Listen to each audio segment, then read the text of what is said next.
Managing food allergies in kids, it can be super stressful for the parents. From foods like peanuts to dairy, even the smallest bites can be dangerous. Thanks for joining us and learning about this topic. I'm Tanya Rivera. We talked with a Triad mom who learned how to handle all of this food allergy stress with her 8-year-old son.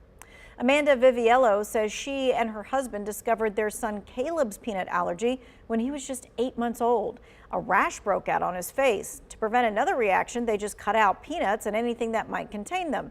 Well, 2 years ago, they decided to join Cone Health's oral immunotherapy program. It's where doctors give kids small, controlled doses of those allergenic foods to help them build up their tolerance.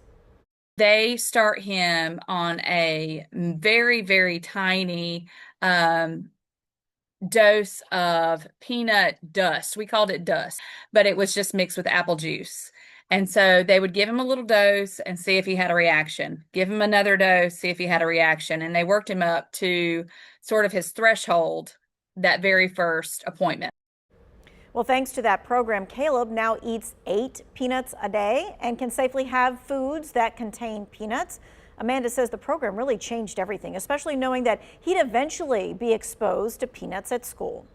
Then you have folks who are bringing their own lunch. They might have peanut butter and jelly sandwiches or some type of candy or granola bar that might have peanuts in it or peanut butter. And so he had been warned and was very vigilant himself even. Well, Dr. Joel Gallagher at Cone Health treats kids with food allergies, and he says the oral immunotherapy program began in 2019, and between 20 and 50 kids have completed it so far. Doctors continue to check in with families every 6 to 12 months. We've been able to take them off of their daily maintenance dose because we've literally driven their allergy IgE or allergy antibody down to 0. So they don't even have to take the daily dose, and they just eat whatever the food is whenever they want to.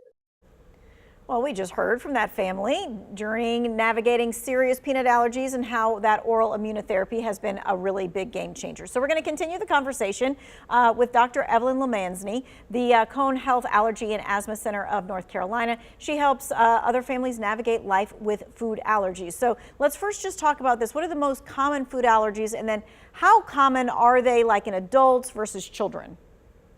Sure. Well, it's a pleasure to be here today. So in the United States, we have 9 major food allergens. They include egg, wheat, soy, milk, peanut, tree nuts, fish, shellfish, and our newest one, sesame. Those comprise probably 95% of all food allergies that we see. And the current rates we see is about 8% of children and 10% of adults in the United States have a food allergy. For children, peanut is still the most common one, and for adults, it's still shellfish, but those trends may be changing. Okay, all right. I think a diagnosis when you're allergic to anything, it just seems really scary because you're wondering, when is that going to pop up on your plate at some time that you don't know? What should patients and families navigating those early days, just starting this kind of journey, know about that? Sure. I mean, a large part of what we do is education and counseling to help patients navigate this. I think first to realize that food allergies, although common and can be life-threatening, true fatalities from food allergies are rare. And just to empower patients that really in those first few days or months of this journey, really they just need access to an EpiPen auto injector and to start learning how to read labels. And we work with them in how to navigate that part. Right, because peanuts may not just be said peanuts or whatever that happens to be in something, or it may be put in a different way in the ingredients list. You need to know what all of those little details are. Well, luckily in the US, that law changed, and if you turn and you read the nutrition, it has to label if it contains peanuts. So it's actually even more simple to read labels. So that's the thing I tell patients, just turn everything around and read what's in it. Gotcha. Okay. So what are the most important steps to help prevent any kind of accidental exposure, especially when you have young kids? Sure. Education and communication with anyone who's watching your child, whether it's family members, schools, daycare.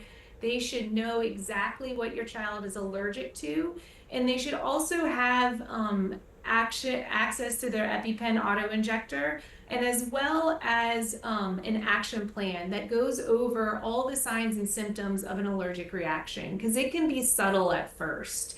And so really knowing what those signs and symptoms are, which could be hives, swelling, wheezing, vomiting, dizziness, tiredness, to know how to recognize them and then take action is the most important thing. So educating everyone on how severe food allergies can be, and yes, they need to take it seriously.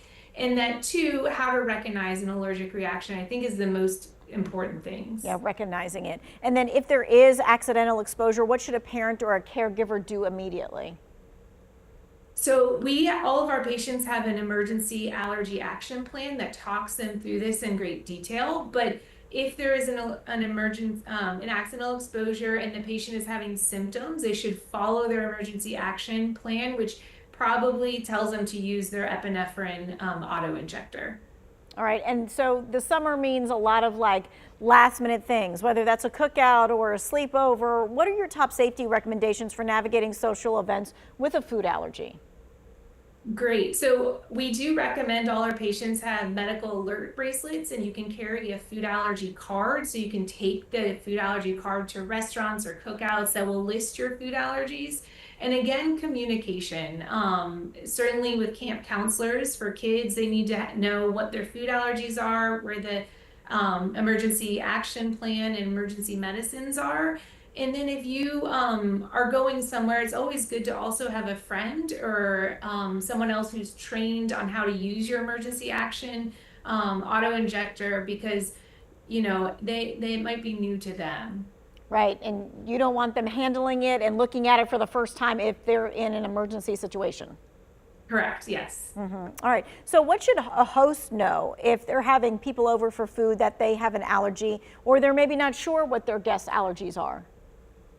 I think it's always a great idea to ask in this day and age, to ask if there are any food allergies before someone's coming over.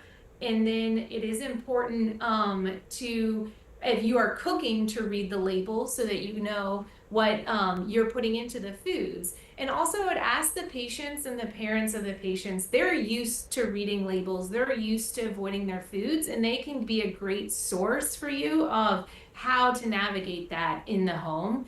And then lastly, if you really want to go above and beyond and someone comes over, just say, hey, I know you have a food allergy. I've done my best to prevent any contamination or exposures, but where's your epinephrine auto injector? Just so if something happens, we know where to access it. Yeah, absolutely. All right, we're going to continue this conversation because so many of us have someone in our family, whether that's in our household or just in our extended family, that has a food allergy. We'll be talking about it coming up next.